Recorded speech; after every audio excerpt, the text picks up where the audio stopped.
Salut à tous, j'espère déjà que vous portez bien et bienvenue dans la 28e partie de notre formation sur la création d'un site e-commerce de A à Z de Symfony 7. Dans cette 28e partie, on va entamer avec la partie mise à jour après le paiement au niveau de notre base de données. Dans la vidéo précédente, on a mis en place Webhost qui était cette page-là qui récupérait une requête venant de Stripe après un paiement réussi. Donc, on va donc se servir de cette requête pouvoir récupérer l'identifiant du panier et faire une mise à jour au niveau de la base de données. Et avant toute chose, avant déjà le paiement au niveau de Stripe, on va d'abord stocker une référence de paiement donc, en local au niveau de notre base de données. On va stocker cela. Ça peut être le panier ou tout autre type de référence. Donc, on va déjà stocker cela. Et après le paiement, après un paiement réussi, on va revenir au niveau de notre base de données et faire une mise à jour. Par exemple, définir que la commande a été payée avec succès. Donc, ce qu'on va essayer de mettre en place tout au long de cette vidéo. Je rappelle que ceci est la 28e partie d'une formation sur la création d'un site e-commerce de A à Z sur Symfony 7. Donc, si jusqu'ici, vous n'avez pas suivi la vidéo qui précède celle-ci, je vous conseille déjà de commencer par cette vidéo, par la première vidéo avant de procéder à celle-ci. Dans cette vidéo qui ont précédé cette vidéo, on a mis en place tout un site e-commerce, déjà commençant par le système d'authentification. Donc, les clients ou les visiteurs devaient ou avaient la possibilité de s'authentifier, c'est-à-dire à partir de la page d'inscription, pouvaient s'inscrire. On a géré des rôles, donc rôle utilisateur, rôle administrateur, et on a aussi géré l'accès à un certain type de page par un certain type d'utilisateur. À ça aussi, on a mis en place le système de produits. Donc, le système de création de produits, de mise à jour du produit, de suppression de produits. En plus de cela, on a aussi géré la partie catégorie. Donc, on pouvait catégoriser nos produits en catégories et sous-catégories. En plus du système de catégorie, on a aussi vu le système de panier. Donc, on a mis en place tout un panier dans lequel les visiteurs pouvaient ajouter des produits. Et après cela, on a aussi mis en place le système de checkout, donc qui permettait déjà de recueillir les informations du visiteur afin de procéder à sa commande. Et dans notre système, on a un double système, c'est-à-dire on a le système de paiement à la livraison et le système de paiement en ligne. Et dans le système de paiement en ligne, on mettait en place, on gérait le paiement avec Stripe. Donc au niveau qui a, je pense, commencé au niveau de la 26e partie où on implémentait le paiement. Et au niveau de la 27e partie, on a mis en place la page retour, la page notification venant de Stripe. C'est-à-dire, après un paiement Stripe réussi, une requête devait être envoyée à notre application depuis Stripe. Et notre rôle était de mettre en place un webhooks, donc qui était cette page retour ou cette page de notification qui devait recevoir l'information venant du Stripe. Donc, et cette information comportait tout simplement, ça comportait tout simplement les informations de notre commande qui avait été payée depuis Stripe. Donc, c'est ceci qu'on recueillait depuis Stripe, que Stripe nous envoyait. Et nous, on avait récupéré cela au niveau, au niveau du contrôleur. Juste, je pense que c'était à ce niveau-ci. Quand le logiciel était bien, on récupérait cela et on stockait cela dans un fichier. Donc, tout simplement dans un fichier. Dans cette nouvelle partie, dans cette partie, ce qu'on va tout simplement faire, c'est que on va, au lieu de stocker cela dans un fichier, ou de stocker ces informations dans un fichier, on va seulement parser le contenu de cette requête, de ces fichiers, afin de faire une mise à jour au niveau de la base de données. Donc, on va vérifier si le paiement est conforme. Et puis, on va faire comment? On va donc faire une mise à jour au niveau de la base de données. Mais jusqu'ici, on avait déjà vérifié si le paiement était conforme. Donc, ici, tout fonctionne déjà bien. Avant toute chose, on va déjà, comme on stockait, on avait un entité order qui stockait les commandes, tout simplement. C'est ça que si on se rendait au niveau de notre base de données, dans notre, je pense, au niveau de notre base de données, je pense que c'était ceci qui était notre base de données. Ici à l'intérieur, on avait une table order qui stockait en fait toutes les commandes, toutes les commandes. Ici, on avait Pay on Delivery. Si ça stockait, on avait ce champ qui permettait de savoir si le paiement était fait à la livraison ou pas. Ça suppose que si un paiement est fait à la livraison, ici, dans ce champ, au niveau de Pay on Delivery, c'est-à-dire payer à la livraison, on avait True. Maintenant, dans le cas, on fera en sorte que dans le cas où le paiement est payé en ligne, on aura false à ce niveau-ci. On aura tout simplement false. Donc, ce champ va permettre déjà d'identifier les paiements qui ont été faits en ligne, tout simplement. Et à cela aussi, on va aussi ajouter, on avait is completed. Ici, on avait aussi le champ is completed qui permettait tout simplement voilà, à l'admin principal de valider si le paiement a été effectué complètement, qui permettait tout simplement de valider, de dire si tout est terminé, si on a déjà livré le produit, ainsi de suite. Donc, après une livraison, on venait, on mettait ceci à true, tout simplement. Et au niveau de notre application, on avait tout simplement, je pense, on avait une page d'administration qui affichait, on avait ceci, euh, je pense, on va d'abord se loguer. Je vais d'abord me loguer à mon application. Après cela, qu'est-ce que j'avais? J'avais une page order. J'avais une page qui affichait les commandes. J'avais tout simplement, je crois, c'était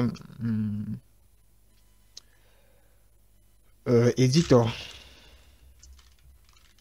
Editor/order qui affichait en fait nos commandes, les commandes envoyées dans notre application. Et en fait, on pouvait donc imprimer la facture. On avait mis en place le système d'impression de la facture qui permettait aussi d'imprimer la facture. On devait marquer une commande comme livrée. Donc, c'est ceci qui était le rôle du champ is completed. Ça permettait de marquer comme livré. Donc, si on essaye de marquer une commande comme livrée, si je clique là-dessus, je marque comme livré, on a maintenant ceci, commande livrée. Donc, c'est passé à commande livrée. Et au niveau de notre base de données, qu'est-ce qu'on faisait? On faisait une mise à jour. Donc, il faut déjà clairement comprendre le système, ce qu'on avait mis en place avant toute chose. Donc, on avait ceci qui passait à 1. Ici, le paiement, la livraison était partout, c'était 1. Maintenant, ce qu'on va tout simplement faire, c'est que on va stocker les paiements qui seront faits en ligne dans la même table. Sauf que au niveau de pay on delivery, au lieu de true, on aura plutôt false, c'est-à-dire 0. Parce que ici, on a un champ de type boolean, c'est-à-dire ça peut prendre soit 1 ou 0. 0, ça fait référence à false. Et 1, c'est true, tout simplement. Et maintenant, à ceci, on va aussi ajouter un champ qui va déjà nous permettre de savoir si le paiement a été effectué avec succès ou pas. Dans le cas des paiements en ligne, tout simplement. Donc, on va revenir là. On va déjà faire un make entity order pour pouvoir ajouter un champ. Pour ajouter un champ payment is completed. Pour déjà vérifier si le paiement a été fait avec succès. Donc, je dois revenir au niveau de mon entité. Là, dans l'entité, qu'est-ce qu'on avait? On avait ceci. On avait l'entité order. Si je reviens ici, je dois récupérer cette entité. Ensuite, je vais revenir au niveau de mon terminal. Je vais faire un Symfony.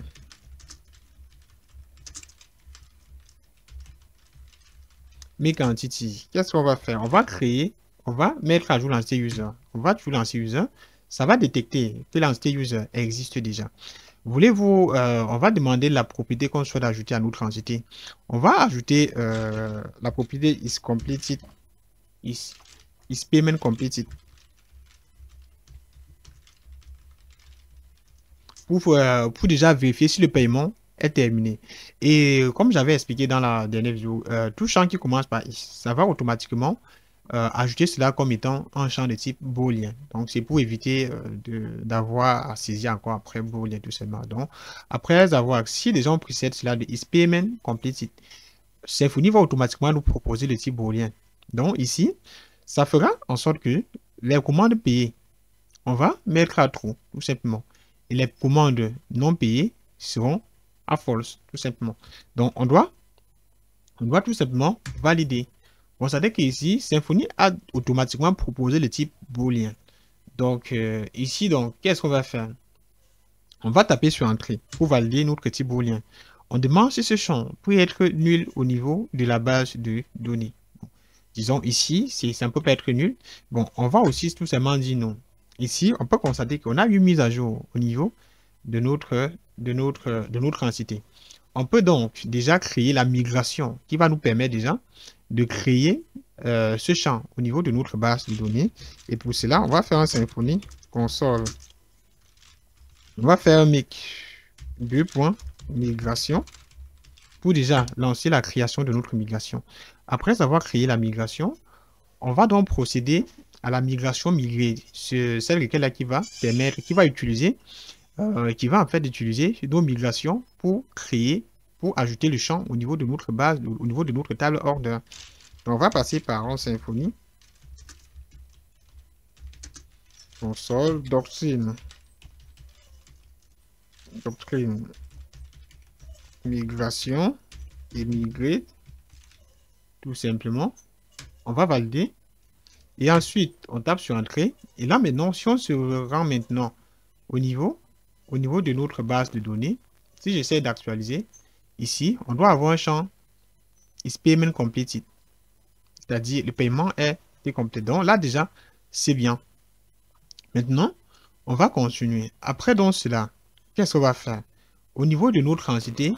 Appelez-vous au niveau de notre contrôleur, order controller, qu'est-ce qu'on faisait? On stockait la commande. Ici, ce qu'on va faire, c'est que avant de procéder au paiement, on va stocker, avant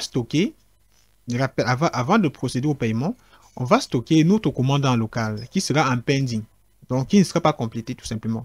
Et au niveau du paiement en ligne, ça sera true, tout simplement. Ça sera is pay on delivery, ça sera false, tout simplement. Donc, ici, on va faire quelques petites mises à jour. Si, ici déjà, ceci était le cas où le paiement était fait à la livraison. Donc, on va devoir ajouter, dans le cas où c'est false, si ici on a is pay on delivery, c'est-à-dire quand c'est true, on procède à quoi? On procède à ceci. Maintenant, quand c'est false, c'est là où on procédait à cette deuxième méthode, c'est-à-dire on faisait une redirection au niveau du script. Et puis, avant cela, déjà, on implémentait le service paiement qu'on avait mis en place. Et puis, on récupérait le prix de livraison et on transférait tout cela à Scribe. Et puis, on générait l'URL de redirection qui nous redirigeait au niveau de Scribe pour qu'on puisse faire le paiement.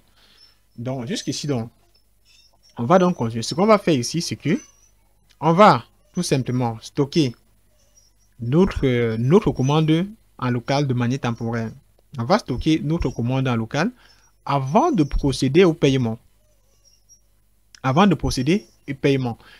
donc le paiement, on va revenir en local, valider la commande. Donc c'est tout ce qu'on va essayer de mettre en place à ce niveau-ci.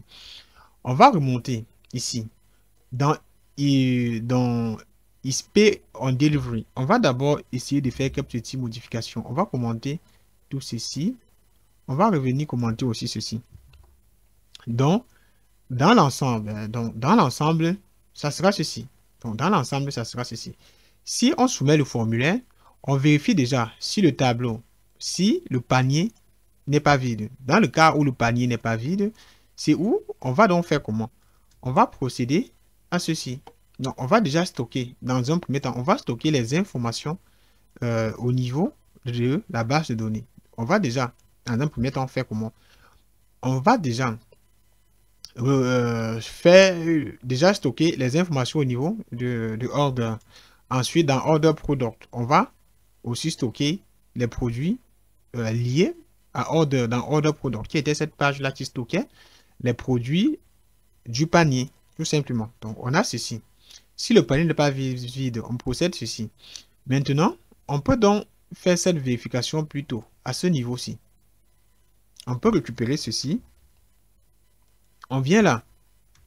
Si on a ceci, si le paiement doit être fait à la livraison, donc c'est où donc on va déjà dans un premier temps supprimer le panier. On va couper ceci et venir coller là. On va dans un premier temps supprimer le panier. Ensuite, on va envoyer les mails de confirmation. Donc, on va envoyer cet email-ci. On va prendre ceci. On va couper tout ce code-ci. Ensuite, qu'est-ce qu'on va faire? On va venir là. On va coller ce code à ce niveau-ci. Dans le cas où le paiement est fait à la livraison, tout simplement. Donc, on va coller tout ceci ici. Ensuite, on va envoyer le mail. On va envoyer le mail et voilà. On va envoyer le mail et tout. Et pense que là déjà, c'est bien. Et maintenant, Là, donc, si le paiement est fait en ligne, c'est-à-dire si ceci est égal à quoi? Est égal à tout simplement à false. Si is pay on delivery est égal à false, c'est là où on pourra donc procéder à la deuxième étape qu'on peut mettre à ce niveau-ci. C'est où on va donc initier le paiement au niveau de Stripe, tout simplement. Donc, on va couper cette section. On va revenir là. Après cette condition, on va coller ceci ici. Donc, ça évite tout simplement d'avoir à réécrire l'ensemble. Donc, là, tout simplement, c'est bien. Donc, je résume. Quand le paiement, si le panier est vide, tout simplement, on fait d'abord une première vérification. On va d'abord supprimer ceci. Donc, ce qu'on fait en fait, c'est que on fait d'abord une première vérification. On vérifie d'abord si notre panier est vide. Dans le cas où il n'est pas vide, qu'est-ce qu'on fait? On crée déjà au niveau de la base de données, on store les données au niveau de la base de données, tout simplement. Ici, c'est bien. Donc, ici, on peut, dans le cas où c'est vide, on peut, voilà, bref, ici, c'est bien. On a flush. Et ici, c'est bien. Maintenant, quand le paiement est fait en ligne, on peut donc revenir là, à ce niveau. À ce niveau, on va déjà faire aussi une petite vérification avant de faire ici, tout simplement ici, parce que on avait aussi un champ. On avait isPay is completed qui est automatiquement, qui est égal à false et qui devait être automatiquement. Donc, qui devait être automatiquement, qui est un champ de type obligatoire. Donc, c'est pas à trop. On avait mis un champ de type obligatoire. Donc, ici aussi, on va dire, avant de faire un persist ici, on va dire, comme le paiement n'est pas encore complété, on va dire $order. On va faire un set. Set is payment completed. Set is payment completed. On va mettre cela. On va mettre 0. Et ça fait référence à quoi? À false. C'est false. Maintenant, qu'est-ce qu'on a encore besoin? Qu'est-ce qu'on doit encore ajouter?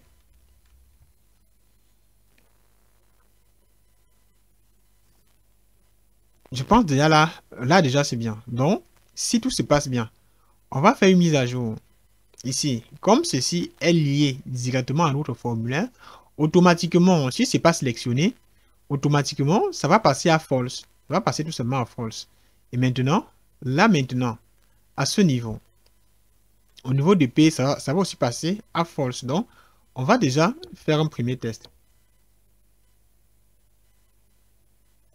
Donc, déjà, comme je disais, pour tester, on va revenir ici, au niveau d'ici. On va ajouter quelques produits au panier pour pouvoir tester. Donc, on va revenir là. On va aller dans valider la commande. Et on va, déjà, dans un premier temps, on va décommenter dans order. On va décommenter la redirection pour que la direction ne soit pas. On va décommenter la redirection. Ensuite, on va revenir là. On va remplir les informations du formulaire. Ensuite, on clique sur continuer. En cliquant sur continuer, on n'a pas d'erreur. Donc, ça suppose donc que si je me reviens là au niveau de la base de données et que j'actualise, on aura une nouvelle commande.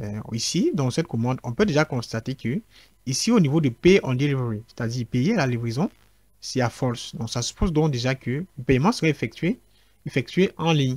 Ensuite, au niveau de Pay is completed, c'est-à-dire is completed tout simplement. Commande terminée. Est-ce que la commande a été livrée? Pay is completed permettait tout simplement de marquer une commande comme livrée. C'est justement le rôle de ce champ-ci. Is completed comme livré, comme commande terminée. Ensuite, au niveau de is payment completed, c'est encore à 0. Donc, ça suppose que le paiement n'a pas été validé. Donc, on va donc gérer cela.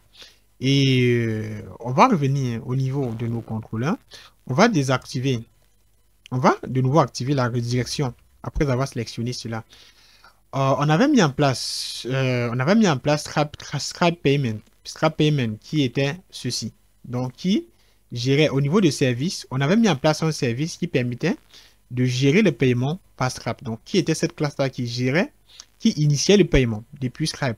Ici, ce qu'on va faire, c'est que on va, pendant l'envoi de la requête à Scribe, on va envoyer l'identifiant de la commande. Donc, on va envoyer cet identifiant-ci, l'identifiant de cette commande. Et après le paiement effectué, si le paiement s'effectue très bien, si le paiement s'effectue avec succès, au niveau du hooks, au niveau du webhooks, tout simplement qu'on avait mis en place au niveau du Scribe Controller. Donc, à ce niveau-ci, on va tout simplement récupérer cet identifiant-là qui a été transmis depuis Scribe, l'identifiant de notre commande. Et puis, on pourra donc se servir de cela pour faire la mise à jour au niveau de notre base de données, c'est-à-dire pour marquer notre commande comme étant payée, tout simplement. Donc, ici, on avait ceci. On devait avoir point texte. Donc, on avait ceci qui permettait déjà de sauvegarder les informations de la commande transférée depuis Stripe dans un fichier. Donc, maintenant ici, au lieu d'enregistrer dans un fichier, on va plutôt faire une mise à jour au niveau de notre base de données, tout simplement. Donc ici, qu'est-ce qu'on peut faire?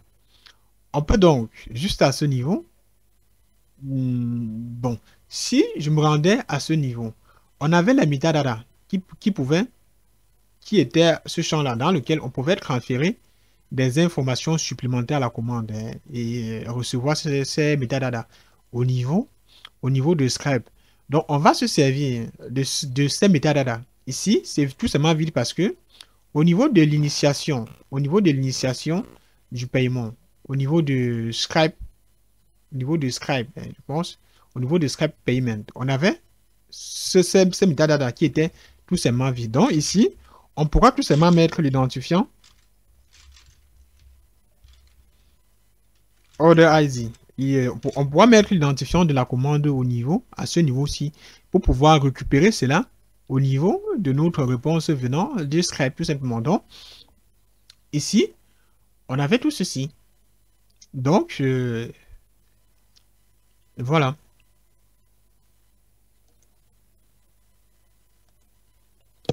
Et ici, je pense que on doit entourer tout ceci de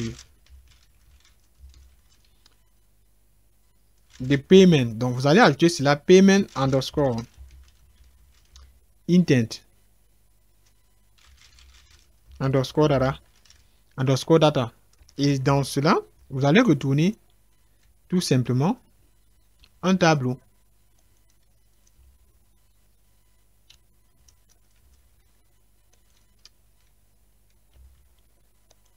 À ça, vous allez retourner un tableau. Et c'est dans ce tableau que vous allez ajouter les metadata. Donc, les metadata vont entrer à ce niveau-ci. Là, maintenant, c'est bien. Ici, maintenant, c'est parfait. On est parfait maintenant. Donc, on va maintenant procéder. Ce qui fera maintenant que, à ce niveau, on peut déjà essayer de voir si on peut récupérer l'identifiant de la commande au niveau de notre hooks. On a Order ID. Au niveau de Order ID, on va passer quoi? On va ajouter l'identifiant de notre commande. Et comment donc ajouter cet identifiant-là? On va ajouter l'identifiant de notre commande. Ce qu'on pouvait faire, c'est que au niveau de Start Payment, on va passer à ça un troisième paramètre. Et ce troisième paramètre sera quoi? Sera l'identifiant. On peut dire ID, $order ID. On va aussi récupérer l'identifiant de la commande. Et maintenant, en ajoutant Order ID ici, là, ça fera en sorte que on va maintenant se rendre dans Order Controller. Au niveau où on va faire le Start Payment, à ce niveau-ci, où on importe cette classe, qu'est-ce qu'on va faire? On va maintenant envoyer aussi l'identifiant de notre commande, c'est-à-dire $order. On peut dire get ID pour pouvoir récupérer l'identifiant de notre commande, tout simplement. Et ce $order vient tout simplement de notre $order qui est dans le new order qui était cité en base de données, tout simplement. Donc, jusqu'ici, c'est bien. On a passé cet identifiant à ce niveau-ci, au niveau de Start Payment. Maintenant, on peut donc revenir au niveau de notre...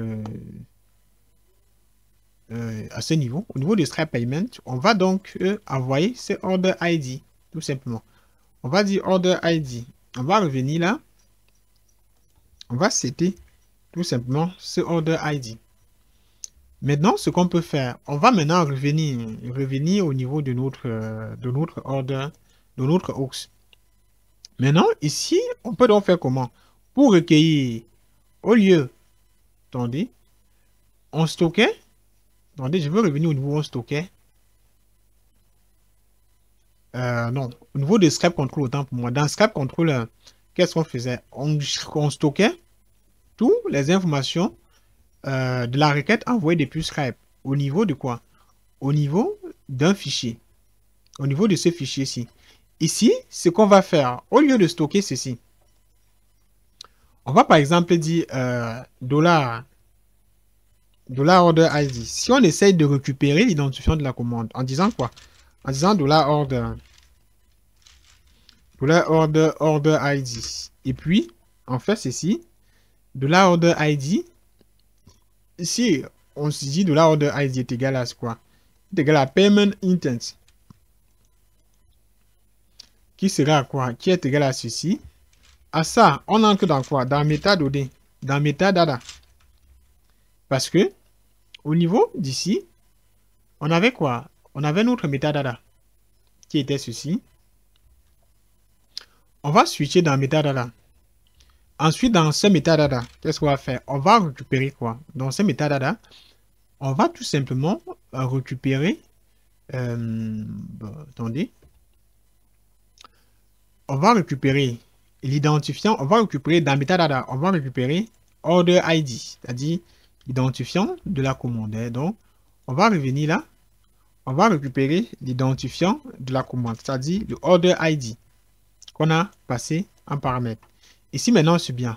On va faire un test au lieu de stocker pour voir si on récupère bien l'identifiant de la commande. Donc, au lieu maintenant de stocker l'ensemble, le paiement interne, on va plutôt stocker l'identifiant de la commande dans notre fichier, juste pour tester, pour voir si on récupère bien l'identifiant de notre commande. Ensuite, je fais ceci et j'enregistre.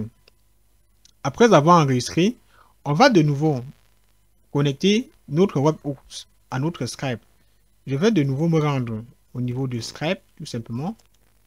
Dans ce Scribe, je veux toujours aller dans webhooks.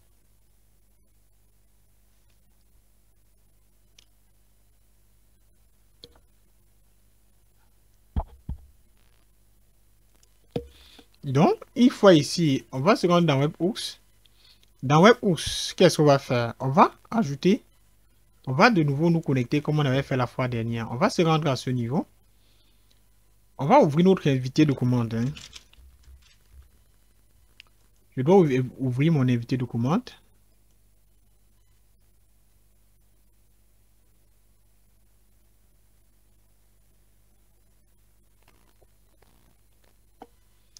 On va aller dans Scribe Login.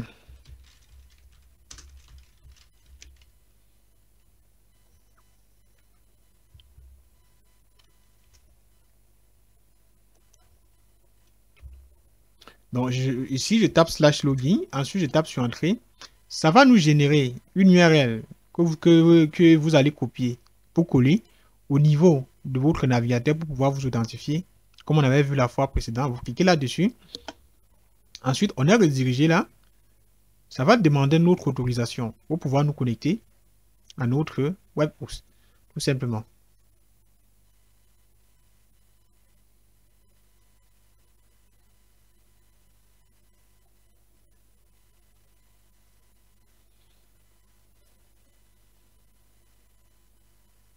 On va patienter.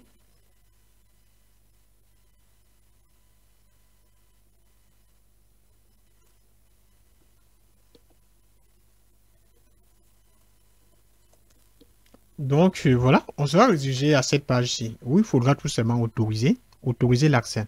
Si on clique sur autoriser l'accès, on a déjà accès accordé. Si je reviens là, on peut déjà constater que on est déjà connecté à notre, voilà, à notre espace, notre web est déjà connecté. Donc, ça peut déjà recevoir des requêtes venant de Skype. Après cela, qu'est-ce qu'on disait encore au niveau de la documentation? On va maintenant revenir ici, à ce niveau. On va continuer avec cette requête-ci. Pour ajouter à ça, quoi? Notre route de webhooks, notre route de notification. Donc, on revient là. On va copier cette URL.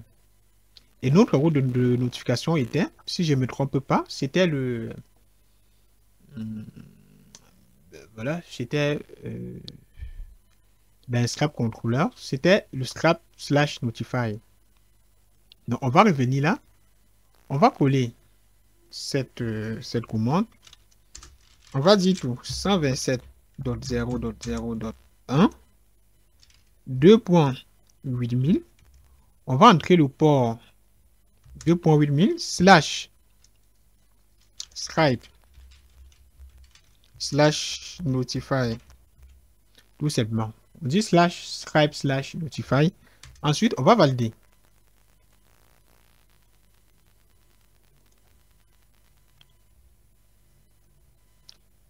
Là, maintenant, c'est bien. Je pense que là, on est déjà connecté. Donc, on peut maintenant revenir tester un paiement pour voir si on va bien recevoir l'identifiant de la commande. Donc, on va revenir là, au niveau de notre application, que voici. Attendez. Au niveau d'ici, on va cliquer sur continuer. On sera redirigé au niveau de Skype.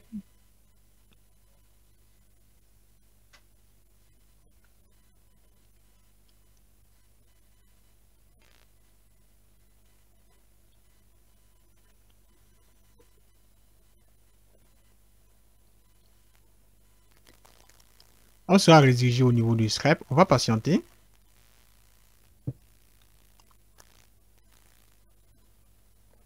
Ici, on va remplir.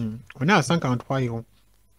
Les frais de langue sont... Donc, on va remplir les informations de paiement pour tester 42, 42, 42, 42, 42, 42, 42, 42, 42. Ensuite, on va dire 12 2025. Ensuite, on va cliquer sur payer. Si tout se passe bien, on va recevoir une requête à ce niveau-ci. Tout se passe bien. Là, maintenant, c'est bien. On est redirigé. On est redirigé ici. Maintenant, si je me rends au niveau de mon projet, en principe, je dois avoir un nouveau fichier à ce niveau-ci. J'ai bien un nouveau fichier pour un texte qui a été créé. Si je l'ouvre, on a bien l'identifiant de la commande qu'on a bien reçu. Donc là, on reçoit très bien l'identifiant de la commande. Si je me rends au niveau de ma base de données, vous allez constater que la commande qu'on venait de faire correspond à la commande numéro 20. Donc, on a donc cette commande à ce niveau-ci. Donc, actuellement, notre travail consistera tout simplement à faire comment? À mettre cette commande à valider, à is payment completed. À quoi? À true, tout simplement, dans le cas où le paiement est bien effectué. Donc, on peut déjà faire cette mise à jour. Donc, on peut déjà faire cette mise à jour en se rendant, tout simplement, comme on a déjà l'identifiant, c'est déjà bien, en se rendant à ce niveau-ci. Mais si vous souhaitez aussi recueillir certaines informations de la commande pour faire des validations, vous avez toujours le choix. Vous avez le nom de celui qui a procédé à la commande. Vous pouvez toujours le faire. Ces informations, c'est l'information qui vient depuis Skype, qui a été reçue depuis le formulaire de paiement. Vous avez l'adresse de livraison, tout ceci. Je rappelle que toutes ces informations sont fournies par Skype. Ce sont des informations que vous allez renseigner au niveau du formulaire de paiement. Donc, vous aussi faire une vérification de prix, tout simplement. Donc, on avait ce fichier-ci qui venait d'être créé. Donc, je vais donc revenir au niveau de mon contrôleur, au niveau de Skype Controller. À ce niveau, qu'est-ce qu'on va faire? On aura déjà besoin, d'un premier temps, de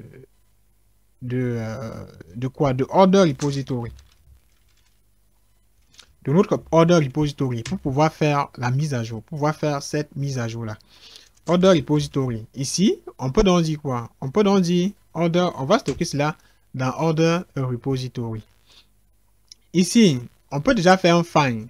On peut déjà rechercher à partir d'ici. Au lieu de faire, ici on ne doit plus faire, on doit plus rien sauvegarder. On ne doit plus créer des fichiers. Au lieu de créer des fichiers, on va donc faire $order, $order, tout simplement, ça sera égal à $order repository. Find. On va faire un find quoi? On va rechercher la commande qui correspond à order quoi? À order ID qu'on a récupéré, qu'on a transféré depuis Stripe, tout simplement. Et après cela, qu'est-ce qu'on fait? On va déjà citer. On va déjà faire $order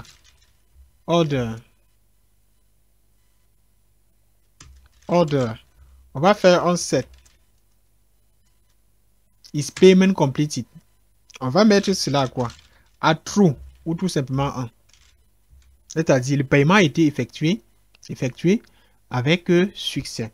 Et on aura aussi besoin de quoi? On aura aussi besoin de l'entity manager pour pouvoir faire la mise à jour. Donc on a entity manager interface tout simplement qu'on va stocker dans $entity manager. Donc on va revenir ici. On va dire set is completed. On va mettre cela à true. Ensuite, on va dire $entity manager pour pouvoir faire la mise à jour. On va faire un flush tout simplement. Donc je pense que là déjà c'est bien. On peut de nouveau tester une nouvelle commande pour voir ce qu'on va faire. Pour voir si on aura vraiment la mise à jour dans notre page de notification après un paiement. Donc si le paiement est bel et bien effectué, on va faire cette mise à jour là. Vous pouvez faire autant de traitements que vous souhaitez à ce niveau-ci. Au niveau de votre compte, vous pouvez faire des vérifications. Donc, on va revenir là, au niveau de notre application. On va aller là. On va de nouveau procéder à un nouveau paiement. Ici, on est à 20. Le dernier paiement correspond au paiement 20. On va procéder à un nouveau paiement. On va se rendre au niveau de la page d'accueil. Ici, je rappelle que ici, le panier est conservé. Donc, on va supprimer ce panier-là. Parce que si je tente d'ouvrir la page panier, vous allez constater que là, on a toujours le panier. Donc, si je joue encore un nouveau produit et que le total passe à combien? À 173 €. Je remplis les informations de paiement. Après cela, je clique sur continuer. On doit être redirigé vers Stripe pour procéder au paiement. Une fois au niveau de Stripe, on va remplir les informations de paiement. On va remplir le numéro de la carte.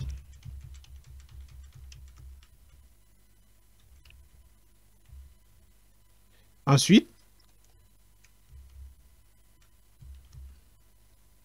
au niveau de ce code-ci, ensuite, on va cliquer sur valider. On revient là. On a bien reçu la requête au niveau de notre page de notification. On a bel et bien été redirigé au niveau de la page de succès. Maintenant là, si je me rends maintenant au niveau de notre base de données, si tout s'est bien passé, on doit avoir une commande qui est validée, tout simplement.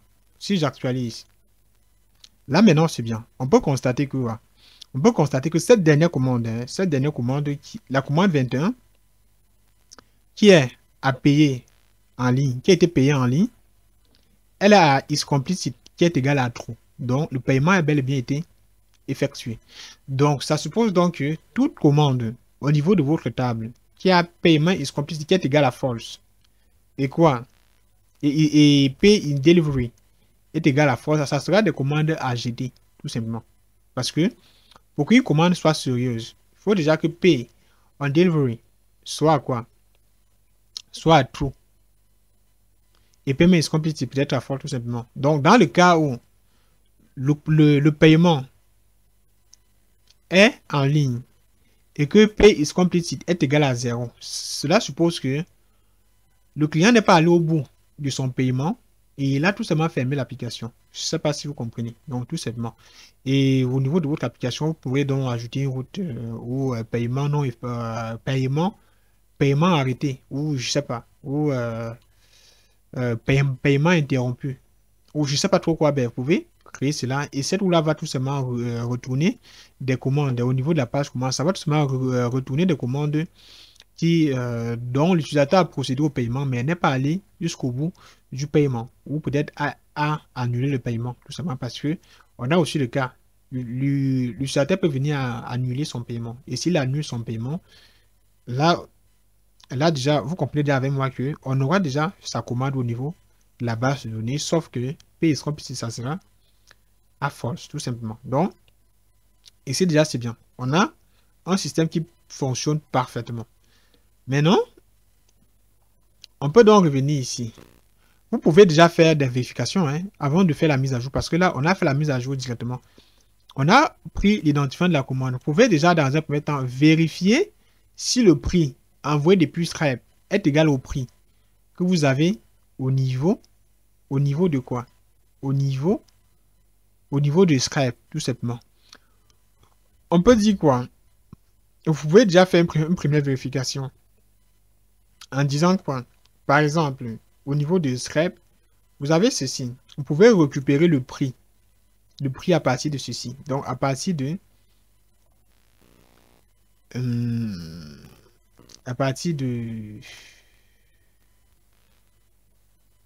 donc là, on peut venir dans Stripe Controller.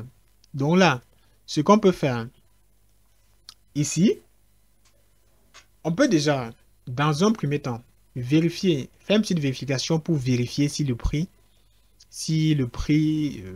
en local, vous pouvez, par exemple, dire dollar initial.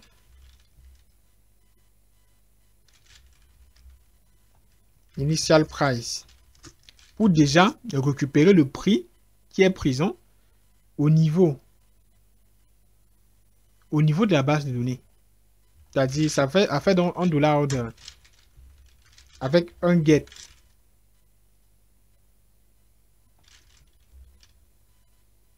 Un get total price. On peut récupérer ce montant-là.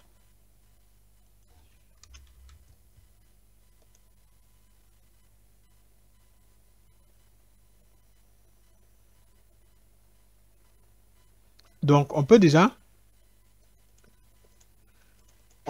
récupérer on peut par exemple dire, je sais pas, card price, le prix du panier, on peut récupérer cela. Et puis maintenant, on peut aussi dire dollar quoi? Dollar Stripe. Total amount. Donc, le prix total. On peut mettre ceci et vous récupérez donc le prix qui vient de quoi? Qui vient de Stripe, tout simplement. Donc, vous faites ceci.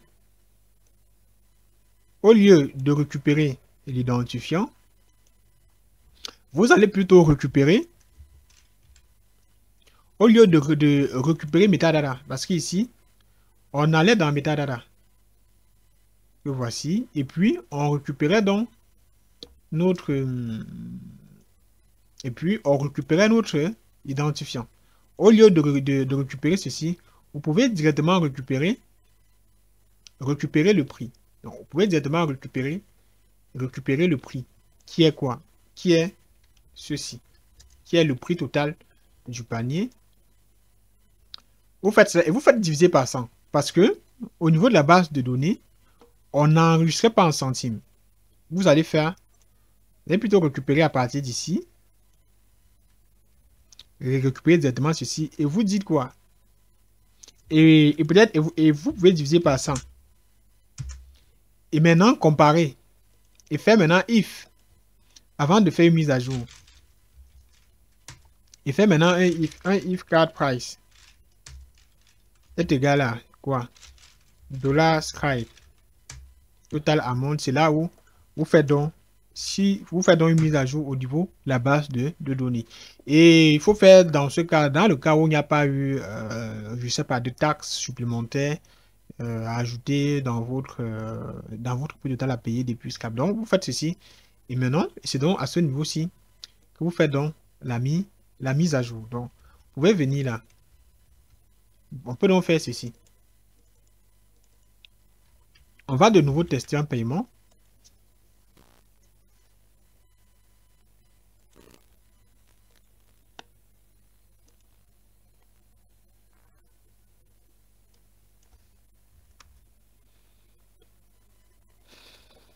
On va ajouter un produit au niveau du panier. On va valider la commande.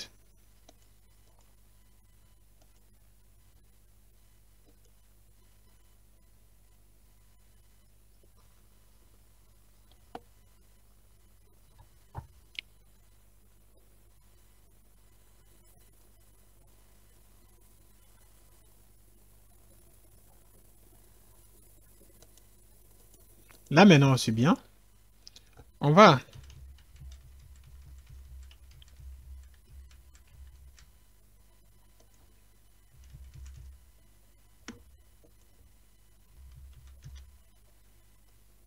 peut donc procéder au paiement. On a bien reçu la requête.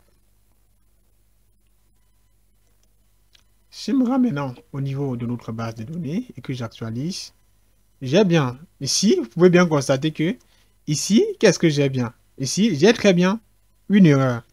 Donc, je n'ai pas la mise à jour qui a été faite. Si j'actualise, tout simplement. On va essayer de voir, de faire une vérification pour voir si on reçoit bien, ce prix-là. Si on reçoit bien ce prix à ce niveau-ci. Donc, donc, ici, ce qu'on va faire, on va déjà vérifier parce que là, on n'a vraiment pas le card price. C'est dollar total price. Attendez, je vérifie. Cela n'a pas l'air de fonctionner. Ici, le prix total est égal à combien? Est égal à 199. Est égal à 199. Donc, au niveau, on va vérifier si on a bien 199 au niveau de Skype. On va aller dans le paiement.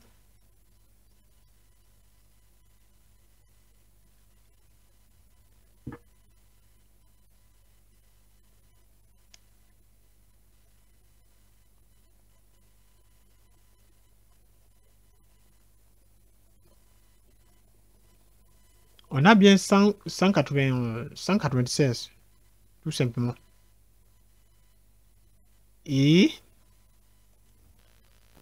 196, au niveau de la base de données, on doit aussi avoir 196, non?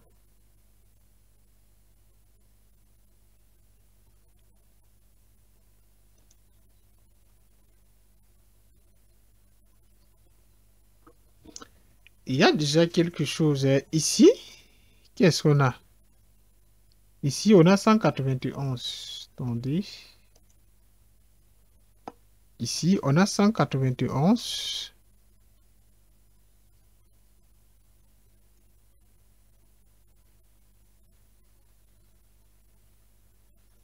On a 191.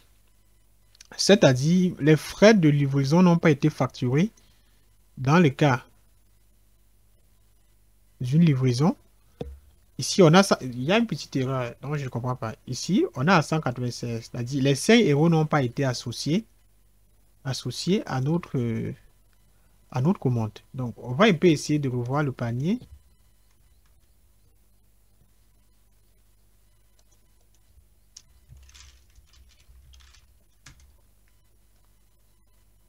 €191. Si je procède au paiement, qu'est-ce que j'ai? J'ai 196 euros. Et pourtant, au niveau de la base de données, qu'est-ce que j'ai? J'ai plutôt 191. Donc, le problème vient d'ici, du stockage initial. Parce que, au lieu de stocker 196, ça a stocké 191. Donc, il doit y avoir une erreur. Une erreur à ce niveau-ci. Une erreur qui est principalement liée aux frais de livraison. Donc, on va revenir au niveau de notre ordre au niveau de notre order controller, où on sauvegardait des données en base de données.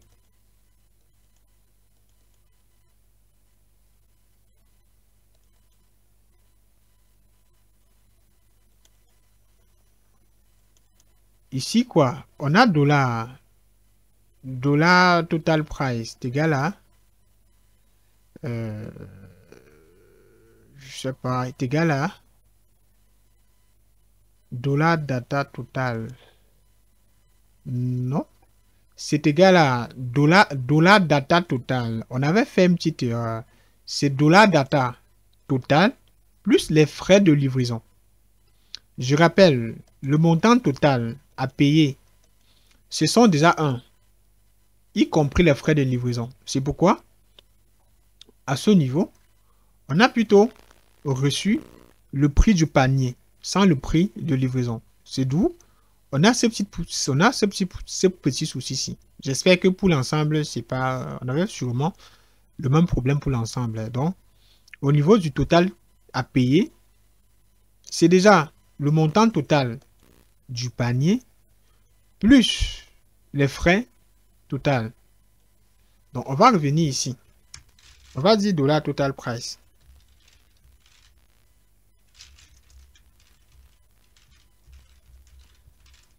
Dollar total price, ça sera égal à quoi? Au montant du panier, aux frais du panier, plus quoi? Plus les frais de livraison. Donc, et les frais de livraison, on pouvait récupérer cela à partir de quoi? À partir de la ville sélectionnée. Donc, on va dire plus ceci. Plus dollar order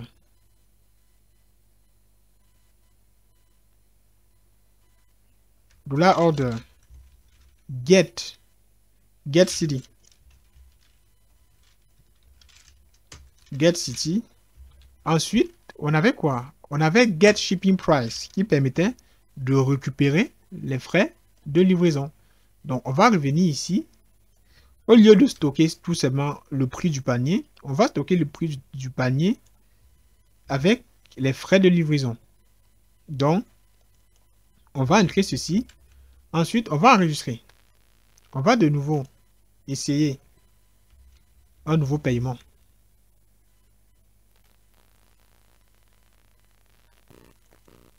Là maintenant, on a maintenant stocké les frais de livraison associés aux frais du panier à ce niveau-ci. Chose qu'on n'avait pas fait la fois dernière. Donc, il faut toujours prendre le temps de faire les vérifications. C'est pourquoi, après le paiement, on n'a pas eu la mise à jour au niveau de la base de données parce que, tout simplement parce que on devait d'abord faire une vérification pour voir si le montant envoyé depuis Stripe est égal au montant présent au niveau de la base de données. Après cette vérification, on n'a pas eu de mise à jour parce que cela se faisait tout simplement dans le cas où le prix au niveau de ta base de données était égal au prix qu'on a reçu depuis Stripe. Tout simplement. Ça permet déjà de vérifier le prix. Donc, il faut toujours prendre le temps. Quand il s'agit des paiements, il faut toujours prendre le temps de faire le maximum de vérifications possible. Donc, on va prendre ceci. On va continuer. On va de nouveau procéder à un paiement. On va cliquer sur valider la commande. Notre commande s'élève à 196 €. On va remplir le formulaire. On va cliquer sur valider.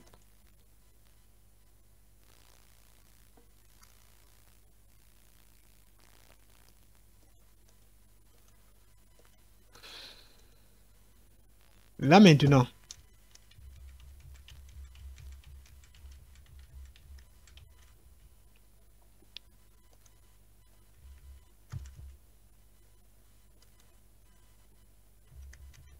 là, vous pouvez constater que là, je ne peux que sélectionner le Cameroun et la France parce que j'ai autorisé au niveau de mon application. J'ai autorisé au niveau de mon application, au niveau de Stripe Payment, à ce niveau-ci, les pays qui seront autorisés. Donc, vous allez ajouter autant de pays ici, tout simplement. Donc, je dois revenir là. Je clique sur payer. Je regarde si je reçois bien la requête de paiement. Là, c'est bien. J'ai bien reçu. je suis bien redirigé au niveau du Stripe Controller. Si je me rends maintenant au niveau de ma base de données à nouveau et que j'essaie d'actualiser, on a maintenant ceci qui fonctionne parfaitement. Donc, le prix reçu au niveau du Stripe a été égal au prix reçu depuis qui était enregistré au panier. C'est pour cela que on a eu cette mise à jour qui fonctionne maintenant parfaitement. Donc, je pense ici, l'essentiel était fait. Donc, on va arrêter ici pour cette vidéo. Et puis, on va procéder. On fera des filtres on fera des filtres de commandes dans une prochaine vidéo. Donc, on va devoir filtrer les commandes qui ont été payées en ligne, les commandes qui ont été payées en local, les paiements qui sont déjà payés, les paiements qui sont encore en cours, qui sont encore en statut non payé, tout simplement. Donc, ici, donc, je dois enregistrer, je dois revenir à ce niveau-ci. Maintenant, le souci qui se passe, c'est qu'après le paiement dans le cadre d'un paiement en ligne, on conserve la session. On a toute la session alors que on aimerait bien supprimer le panier après le paiement, comme dans le cas du paiement à la livraison. Parce que quand l'utilisateur payait à la livraison, on avait payé une delivery.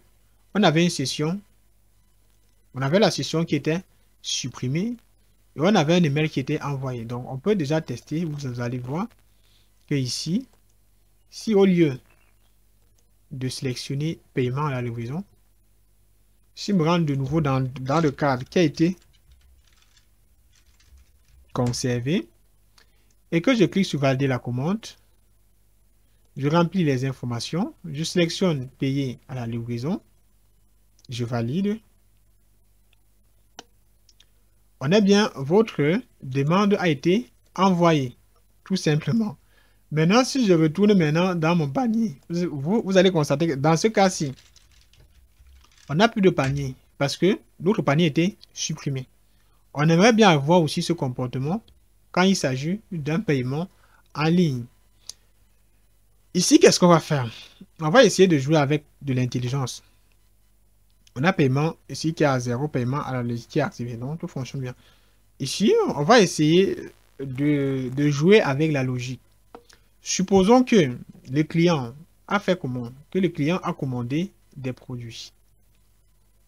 Il a sélectionné là, il a ajouté là. Il a cliqué sur valider la commande. Au niveau de la validation de la commande, il a rempli le formulaire. Et il souhaite payer en ligne. Il a cliqué sur quoi? Il a cliqué sur payer, sur continuer pour être redirigé vers Stripe, pour procéder au paiement. Et généralement, ce qui se fait dans notre application, à ce niveau-ci, quand il clique sur continuer, la première des choses à faire, c'est que Stripe, dans un premier temps, va générer les identifiants qui lui seront utiles pour procéder au paiement.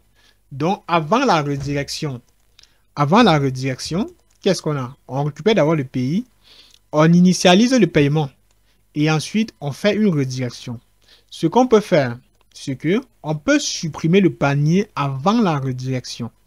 Là, ça va fonctionner. Si on supprime le panier avant la redirection, comme notre start payment contenait déjà les informations du paiement de la commande, parce que là, on avait déjà envoyé les informations de la commande à ce niveau-ci. Donc, ça suppose déjà que à ce niveau, on peut supprimer le panier sans pourtant affecter la redirection et le contenu de la commande. Donc, on peut supprimer cela ici. Ça va fonctionner. Sauf que l'utilisateur peut arriver au niveau de la page de paiement et puis il se rappelle qu'il a oublié un produit. Il revient encore dans le site. Il ajoute ce produit avant de continuer de nouveau. Avant de continuer à nouveau. Là déjà, vous comprenez avec moi que si il arrive à la page de paiement et qu'il revient, si on avait supprimé le panier, il n'aura plus accès à son panier. Donc, dans ce cas, il va devoir recréer de nouveaux paniers. C'est-à-dire recommencer la procédure. Parce que rien ne garantit qu'une fois dans la page de paiement, il ne va pas faire un retour. Donc, si on supprime le panier à ce niveau-ci, avant la redirection, dans certains cas, ça peut aller dans le cas où l'utilisateur va aller jusqu'au bout de son paiement. Mais une fois dans la page de paiement, si après une erreur de connexion, il clique sur retour, il va perdre son panier. Donc, Ce qu'on peut faire de plus bien ici, là, de plus logique ici, c'est que au lieu de supprimer le panier à ce niveau-ci, on va plutôt supprimer le panier dans la page, dans la fonctionnalité. Dans la fonctionnalité, page de quoi? Dans la page, si on va dans Stripe Controller, ici, dans la page de succès, c'est-à-dire, puisque après le paiement, on est redirigé au niveau de la page de quoi? Au niveau de la page de succès. Donc, à ce niveau-ci, on peut donc supprimer le panier quand l'utilisateur est redirigé au niveau de la page de succès, parce que si on le supprime au niveau de Order Controller avant la redirection, rien ne garantit que l'utilisateur ne va pas revenir en arrière et essayer et tenter d'ajouter des produits. Ou peut-être en cas de connexion, il peut revenir en arrière. Et là, il va perdre son panier. Donc, on préfère conserver son panier après la redirection et le supprimer une fois le paiement terminé. Donc, on va revenir là dans Stripe Controller. On va déjà injecter notre carte, notre panier. Je pense que dans Order Controller, on injectait le panier à partir de quoi? À partir de carte. On injectait déjà à partir de là. On va injecter tout en important AppCard depuis carte. Et puis on l'injecte ici. On avait aussi besoin de quoi? De la session interface, je pense. On avait besoin de la session interface qui venait de HTTP Foundation.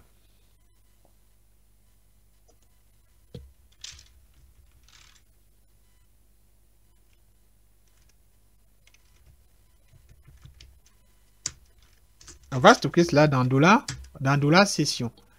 Après cela, qu'est-ce qu'on fait? Pour supprimer le panier, c'était simple. Il fallait tout simplement récupérer ce panier-là. Il fallait seulement dire $data est égal à ceci. Get card. Prendre ceci. On prend ceci. Ensuite, on revient là. Et puis, après le paiement en ligne, qu'est-ce qu'on faisait pour supprimer le panier? On prenait seulement $session. Cette carte.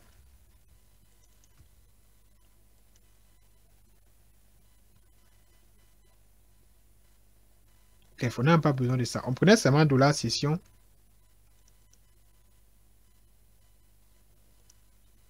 On prenait $session, cette carte qui était cette session. Et on mettait cela en tableau vide. Donc, on va de nouveau, j'ai enregistré, on a supprimé notre panier. Donc, on va procéder à un nouveau paiement. On va aller là. On va cliquer sur continuer pour être redirigé au niveau de Stripe.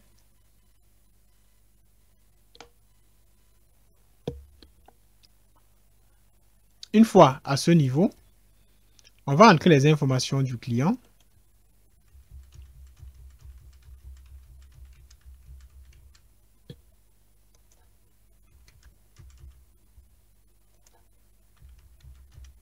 Et puis, on clique sur payer. On va recevoir la requête à ce niveau-ci. Là, tout est parfait. On va maintenant revenir là. On est bien redirigé vers cette page ici qui va supprimer notre session. Après cela, si je me rends maintenant de nouveau au niveau de carte,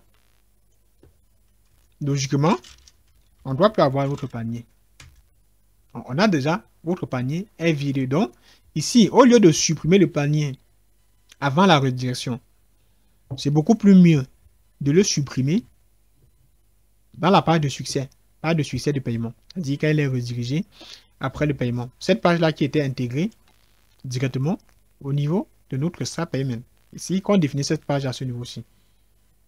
Success URL et tout le reste. Donc, ici déjà, je pense que on va arrêter ici pour cette vidéo et on va se retrouver dans une prochaine vidéo dans laquelle on va filtrer les informations de la commande. Parce que ici, au niveau de la page de commande, ici à ce niveau-ci, si j'actualise, on a toutes les commandes. Oui, constatez que là, on a même les commandes qui ont été faites en ligne. Et là, on ne peut donc pas pouvoir savoir quelle commande a été faite en ligne ou quelle commande a été faite à la livraison. Mais déjà, On a commande non livrée, qui est cette commande-ci. Frais de livraison 5 €, ainsi de suite. Donc, dans la prochaine vidéo, on va mettre soit un menu pour pouvoir filtrer ces commandes-là.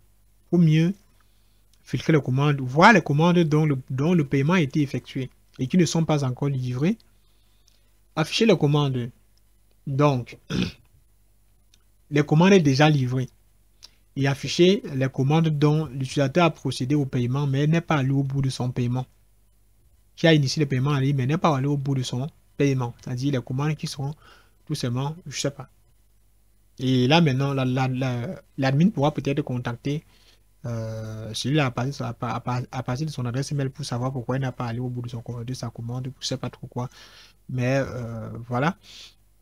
Donc, on va arrêter ici pour cette vidéo. N'hésitez surtout pas de la liker, de la partager et de vous abonner si ce n'est pas encore le cas. Donc, on va se retrouver dans une prochaine vidéo.